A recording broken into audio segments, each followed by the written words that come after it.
Hola, en este tema vamos a repasar la farmacología de las enfermedades neurodegenerativas. Vamos a comenzar con la lesión cerebral isquémica, que se asocia a trombosis o hemorragias intracerebrales con la consiguiente muerte rápida de neuronas por necrosis en el centro de la lesión y la degeneración gradual de células en la penumbra por excitotoxicidad e inflamación. La excitotoxicidad del glutamato se genera por una despolarización de las neuronas que liberan glutamato, acumulan calcio y, por lo tanto, hay una acción del glutamato sobre los receptores NMDA. La recuperación funcional espontánea es muy variable. ¿Qué estrategias terapéuticas tenemos en esta patología? Pues tenemos la alteplasa, un activador del plasminógeno tisular recombinante. Es el único fármaco aprobado como tratamiento del ictus, se administra por vía intravenosa y es capaz de recuperar el flujo sanguíneo al disgregar los coágulos que se han generado. Debe administrarse siempre en las primeras 4 o 5 horas y siempre hay que descartar que no sea un ictus de origen hemorrágico. La enfermedad de Alzheimer. La enfermedad de Alzheimer es una demencia frecuente relacionada con el envejecimiento y distinta de la demencia vascular asociada al infarto cerebral.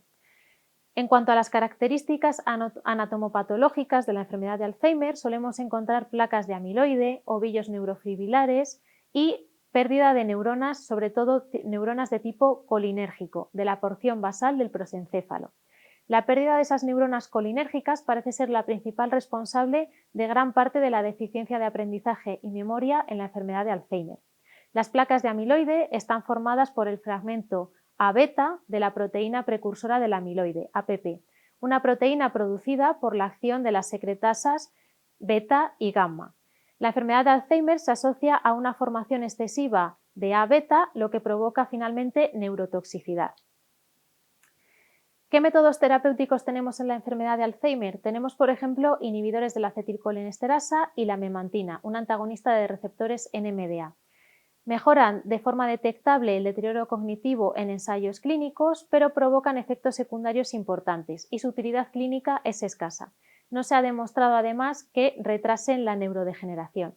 La eficacia se controla de forma periódica en los pacientes y la administración solo se mantiene en el caso de que se considere que los fármacos funcionan y que los efectos de retraso del deterioro cognitivo superan a la incidencia de efectos adversos. En la tabla que veis a continuación tenéis registrados los diferentes fármacos que tenemos como inhibidores de la acetilcolinesterasa, como por ejemplo el donepezil.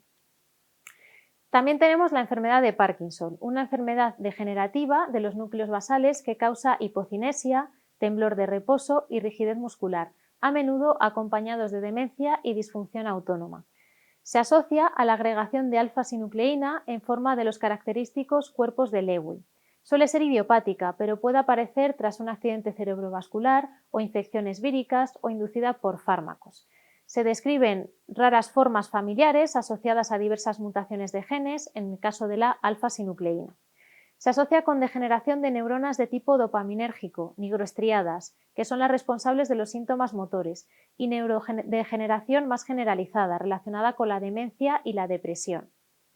La MTP, una neurotoxina que afecta a las neuronas dopaminérgicas, puede inducir enfermedad de Parkinson. Es posible que en la enfermedad de Parkinson intervengan neurotoxinas ambientales parecidas y determinados factores genéticos.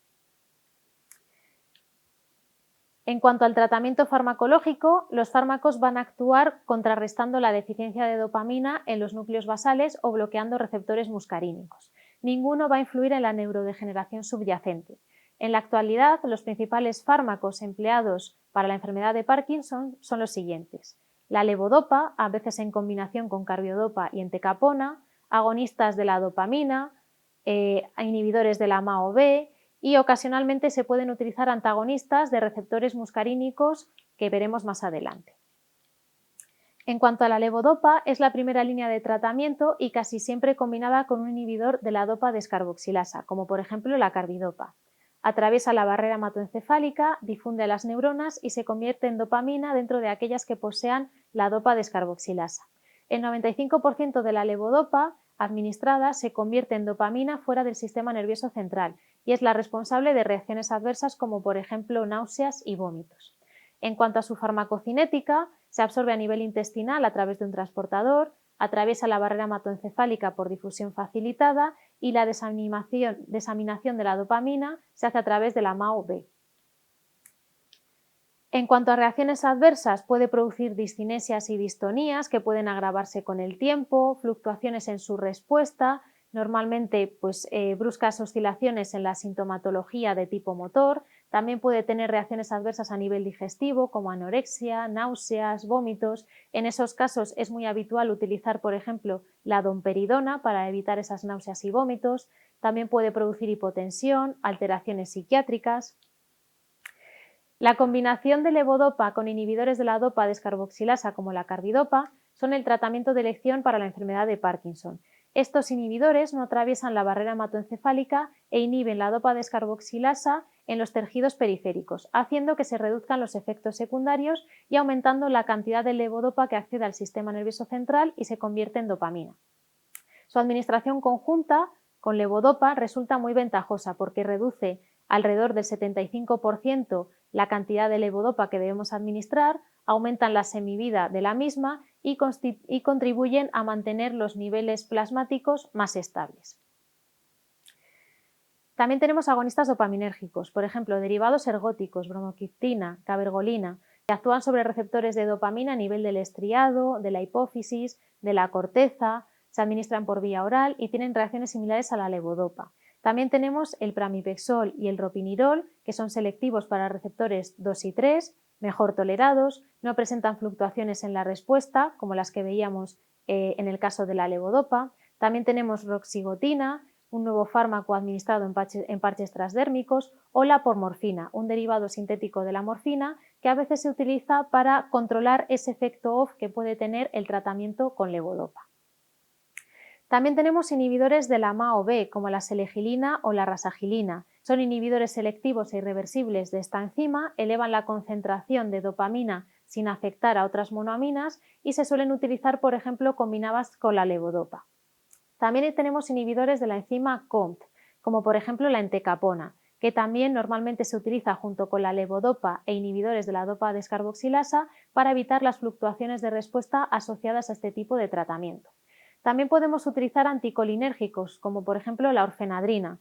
El bloqueo de receptores muscarínicos mejora algunos de los síntomas adversos que podemos observar en este tipo de tratamientos. Principales indicaciones terapéuticas, pues por ejemplo, en el inicio del tratamiento de la enfermedad de Parkinson, en pacientes que reciben, por ejemplo, antipsicóticos, que son antagonistas de la dopamina, podemos emplear este tipo de fármacos. Otro ejemplo de enfermedad es la enfermedad de Huntington, un trastorno hereditario autosómico dominante que produce degeneración cerebral progresiva. Comienza normalmente en la edad adulta y produce un rápido deterioro hasta causar la muerte. Causa demencia y síntomas motores graves, sobre todo movimientos rápidos y descoordinados, de dedos, cara, lengua. La mutación se produce en la huntingtina, produciendo una cadena con más de 40 repeticiones de glutamina y formando agregados. La reducción de la actividad descarboxilasa del ácido glutámico produce una pérdida de inhibición por el GABA y, por tanto, una hiperactividad de las neuronas dopaminérgicas. En cuanto al tratamiento farmacológico, podemos utilizar antagonistas dopaminérgicos como la clorpromacina, la tetrabenazina, un inhibidor del transportador vesicular de monoaminas, o el baclofeno, que es un agonista del receptor GABA. También tenemos una patología que es la esclerosis lateral amiotrófica. Es la forma más común de enfermedad de neurona motora, causando una degeneración de las neuronas motoras superiores e inferiores que acaba produciendo una parálisis y finalmente la muerte.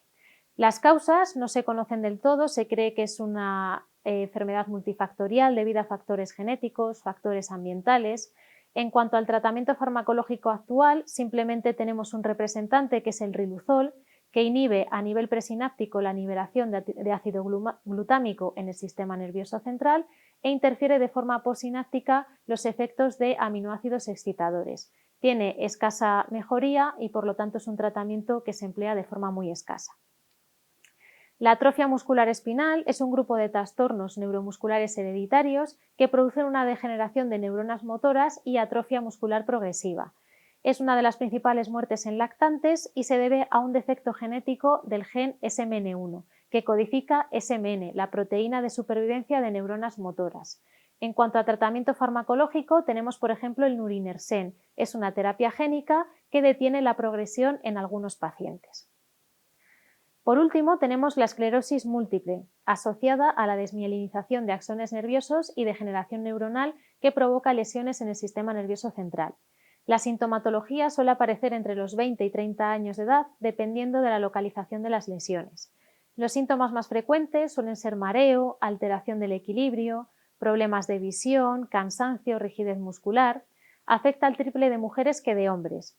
Es una enfermedad desmielinizante autoinmune. La inflamación provoca una mayor permeabilidad de la barrera hematoencefálica y la desmielinización axónica son características anatomopatológicas habituales de esta enfermedad.